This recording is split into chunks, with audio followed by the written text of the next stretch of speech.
টানা বৃষ্টিতে খানাখন্দ সৃষ্টি হওয়ায় ব্রাহ্মণবাড়িয়ার আশুগঞ্জ থেকে শাহবাজপুর পর্যন্ত সৃষ্টি হয়েছে দীর্ঘ যানজট।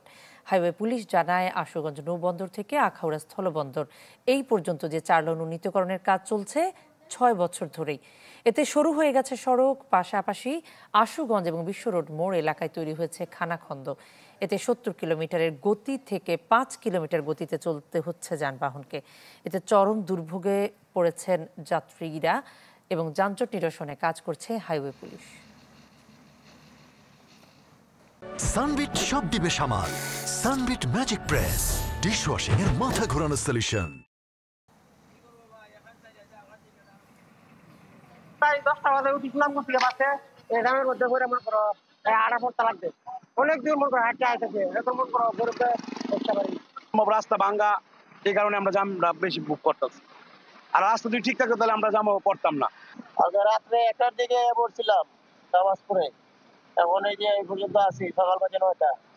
বিশ্ব রোডের মোড়ের ভাঙার কারণে এই সমস্যা হচ্ছে। ভাই আমরা বিগত চাই যে সরকারের কাছে আমরা এই রাস্তাটা যাতে তাড়াতাড়ি ক্লিয়ার করে দেয়।